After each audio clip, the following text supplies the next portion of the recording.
When talking about your own personal focus, uh, I found one of the most interesting parts about how you actually sort of start speaking about what you say would today have been diagnosed as being the autism spectrum. And to use your own words, if I were growing up today, I probably would be diagnosed on the autism spectrum.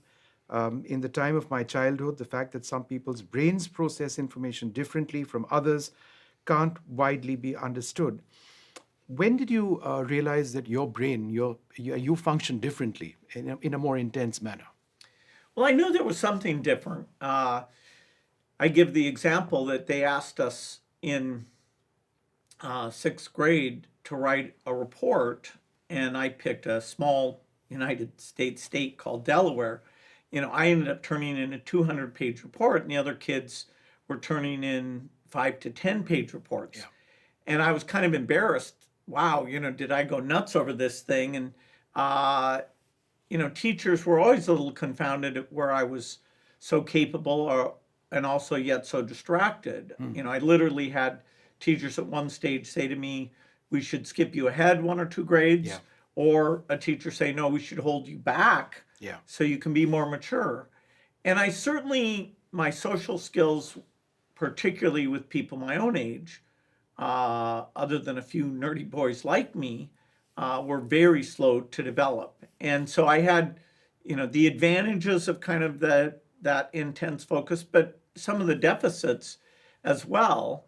And, it befuddled my parents and teachers a little bit. And I was very lucky that, going to this private school, I was able to shape that capability into a strength. Was it difficult for you to decide to write about potentially having been on the autism spectrum? Well, I thought it was, maybe helpful to people now who get that diagnosis. Sometimes having a diagnosis is helpful to people because they can learn more about other people. It also, can be pejorative, and I worry, that would hold somebody back. I didn't have that, even though my parents, to deal with that I was causing a bit of tension, pushing back on them, they sent me to a therapist. It was never Yeah. that he had some word. He was Yeah. just, hey, you're wasting your time. Your parents are on your side. You're confused. And over a period of a year, he actually succeeded in convincing me that I was, picking the wrong battles to try and push back to them. But it was never about a diagnosis.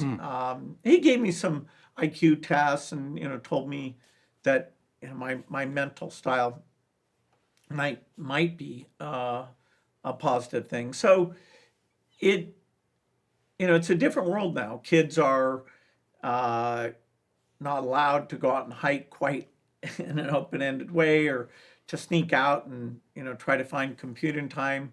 So I had parents that set good examples, had good values, but gave me free reign and sent me to this really great school.